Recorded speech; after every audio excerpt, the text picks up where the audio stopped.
Премьер-министр Жомарт Оторбаев кабыл алган чечимдерине жооп берсин. Маанилүү чечимдерди кабыл алгандар анын жоопкерчилигин ойлонушу керек. Мындай пикирин Жогорку кеңештин пленардык жыйынында бажы биримдигине кирүү тууралуу мыйзамдын талкуулоо учурунда элекилүү Бакыт Төрөбаев билдирди.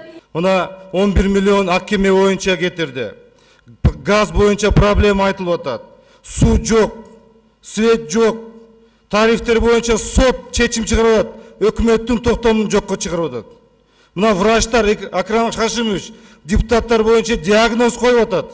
Урматтуу депутаттар. Азык-түлүктүн көп баасы көтөрүлүшү, бензин баасы көтөрүлүшү. Ошон үчүн коалицияда буну карап, же өз арыз жазып кетсин, же коалиция өзү аны кетирсин.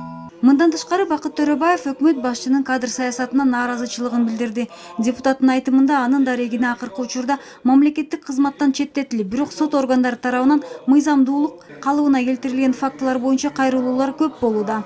Мындан улам Төрөбаев айрым жетекчилердин компетенттүүлүгүнүн жетишсиздигинен бир гана кызматкердин укугу тебеленбестен, ансыз да оор абалда турган мамлекеттин бюджетине кесепетин тийгизип жатканы өкүнүчтүү экенин айтты. Мына биз статистика жүргүздүк.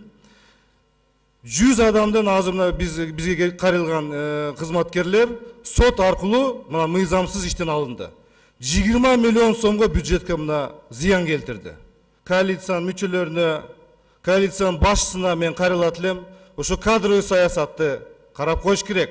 Эл өкүлдөр өкмөттүн укук тармагында болуп жаткан кемчиликтерин белгилешти. Тынчтык Шайназаровдун айтымында ушул жылдын май айында мыйзамсыз козголгон кылмыш иштери боюнча маселе көтөрүлүп, премьер-министр 1 айлык мөөнөттө так жооп берүүнү убадалаган. Жок дегенде бир замечание выговор берип койбойсуңар ошо күнөөлүү тергөөчүлөргө. Алар жылдап камакта отуруп чыгып атса, алардын үйүндөгү ый, семьясындагы проблема, канча деген моралдык, материалдык чыгымдары болуп атат. Адамдын тагдыры менен ойнобойлук. Ашырбек Мойдонович, өкмөт башчысына айтып коюңуз. Ал жалганчы экен. 5 ай өттү, 1 айда жооп берем дедиле. Мындан сырткары депутаттар учурдагы өкмөттө рынок шартына ылайыктуу программасы жок деп сындашты. Азык-түлүккө болгон баа 17%, оруп жыюу кызуу жүрүп жатканда күйүүчү майлоочу майга болгон баалар 9%га чейин көтөрүлдү. Сомдун АКШ долларына болгон курсу күн сайын көтөрүлүшү карапайым калкка кыйынчылыкты туудуруп жатат деп кошумчалады Мирлан Бакиров. Депутаттар мындай көрүнүштү акыры барып социалдык чыңалууну тездетүүгө өбөлгө түзүп коюшу ыктымал экенин белгилешти.